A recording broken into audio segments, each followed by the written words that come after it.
দৰিদ্ৰতাই সফলতাৰ হেঙাৰ হ'ব নোৱাৰে এই কথা পুনৰবাৰ প্ৰমাণ কৰিলে কলিয়াবৰৰ আন এগৰাকী মেধাৱী ছাত্ৰ অভিজিত বৰা। তেওঁ সদ্য ঘোষিত যি উচ্চতৰ মাধ্যমিক চূড়ান্ত পৰীক্ষাৰ ফলাফলত এক সুখ্যাতিৰে উত্তীৰ্ণ হৈছে। মই তেওঁক প্ৰথমতে কেমেৰা পাৰ্চন ৰাজুক দেখুৱাবলৈ গৈছোঁ। এয়া হ'ল অভিজিত বৰা আৰু এয়া তেওঁ পিতৃ মাতৃ যথেষ্ট কষ্ট কৰি তেখেতে সন্তানক পঢ়ুৱাইছিল।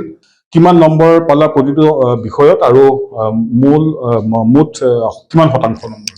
হয়, মোৰ পাৰ্চেণ্টেজ হৈছে 90.2%। হয়, অসমীয়াত পাইছোঁ 96, তাৰপিছত জিঅ'গ্ৰাফীত পাইছোঁ 94, 91 পাইছোঁ পলিটিকেল চায়েন্সত, 86 পাইছোঁ ইকনমিক্স, 85 এডুকেশ্যন আৰু 84 পাইছোঁ ইংলিছত। এতিয়া ইয়াৰ পিছত তুমি ক'ত পঢ়িম বুলি তুমি আশা কৰিছা? হয়, মই কলিয়াবৰ কলেজতে ল'ম, ইকনমিক্সৰ মেজৰ কৰিম। ভৱিষ্যতে কি হোৱাৰ আশা কৰি ৰাখিছা? হয়, মই ভৱিষ্যতে এজন প্ৰফেচাৰ হ'ব বিচাৰোঁ। হয়, তুমি ভাবিছিলানে যে এনেধৰণৰ সফলতা তুমি লৈ আহিবা, যিটো পিতৃ মাতৃয়ে যথেষ্ট কষ্ট কৰি তোমাক পঢ়ুৱাইছিল, বা কেনেকুৱা লাগিছে এতিয়া তোমাৰ সেই সফলতা অৰ্জন কৰাৰ পিছত পিতৃ মাতৃৰ পিছত তোমাৰ কেনেকুৱা মনত কেনেকুৱা ভাৱ? হয়, ৰিজাল্টটো পাই ভালেই লাগিছে। মই আৰু অলপ আশা কৰিছিলোঁ যদিও যিখিনি মই পাইছোঁ আৰু তাতে সন্তুষ্ট হৈছোঁ। হয়, মই তেখেতৰ পিতৃৰ পৰা জানিব বিচাৰিছোঁ আপোনাৰ নামটো?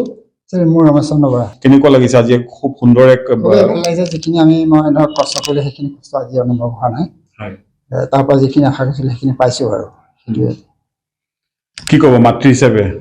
পুত্ৰই খুব সুন্দৰ এক ফলাফল লৈ আহিছে, সমগ্ৰ কলিয়াবৰলৈ গৌৰৱ কঢ়িয়াই আনিছে।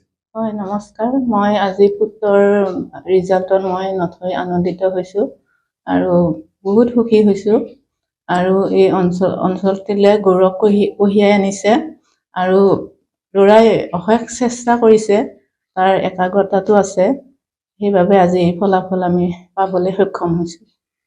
এই ফলাফলৰ কাৰণে তুমি কাৰ জৰিয়তে তুমি এই সফলতা পাবলৈ সক্ষম হ'লা? হয়, মোৰ মা দেউতা আৰু মোৰ শিক্ষাগুৰুসকল, ওচৰ চুবুৰীয়া আৰু মোৰ সকলো মিত্ৰ কুটুম, মোৰ বন্ধুসকল সকলোকে মই ধন্যবাদ দিব বিচাৰোঁ। তেওঁলোকৰ কাৰণে মই এই ফলাফলটো কৰিব পাৰিছোঁ। এতিয়া তুমি যিহেতু কৈছা কলিয়াবৰ মহাবিদ্যালয়ত তুমি অধ্যয়ন কৰিবা, বা তোমাৰ যদি পাৰা তুমি দৰং কলেজত অধ্যয়ন কৰিম বুলি ভাবিছা, এই ক্ষেত্ৰত যদি তোমাৰ কোনোবাই আগবাঢ়ি আহে যে তোমাক আন কোনোবা কলেজলৈ লৈ যাব বিচাৰে বা আন ঠাইলৈ পঢ়ুৱাবৰ কাৰণে তোমাক সুবিধা দিব বিচাৰে, তেতিয়া তুমি কি পঢ়িবলৈ যাবানে? হয় বাৰু, মোৰ মানে ঘৰৰ হেৰিটো ভাল নহয়, যিহেতুকে দেউতাই দিন হাজিৰা কৰে, নিলে মই ভালেই পাম, পঢ়ালে সহায় কৰিলে ভাল পাম। নিশ্চয়কৈ ওচৰ চুবুৰীয়া যথেষ্ট আহিছে, তেখেতসকলো এই অভিজিতৰ যি ফলাফল তাক লৈ যথেষ্ট আনন্দিত হৈছে। কি ক'ব এই মুহূৰ্তত? ভাল লাগিছে শুনি পেলাই। বাপেকে যথেষ্ট কষ্ট কৰে, কষ্টৰ ফল দেখিবলৈ পাইছে ল'ৰাই, অঞ্চলটোলৈ গৌৰৱ কঢ়িয়াই আহিছে। ভাল লাগিছে।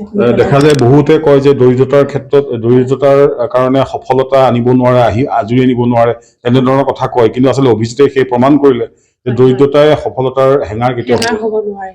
দৰিদ্ৰতাই কেতিয়াও হেঙাৰ হ'ব নোৱাৰে। তেওঁ যদি কৰিম বুলি ভাবে, দৰিদ্ৰতাই কেতিয়াও ধৰি ৰাখিব নোৱাৰে, সফলতা অৰ্জন কৰিবই। আৰু আমি আশা কৰিম কোনো সদাশয় ব্যক্তি বা সদাশয় কোনো দল সংগঠনে যদি এই অভিজিতক সহায় কৰে, হয়তো অভিজিতে ইয়াৰ পাছত পৰৱৰ্তী যি শিক্ষা জীৱন তাত যথেষ্ট আগুৱাই যাব আৰু কলিয়াবৰৰ লগতে সমগ্ৰ অসমলৈ তেওঁ গৌৰৱ কঢ়িয়াবলৈ সক্ষম হ'ব।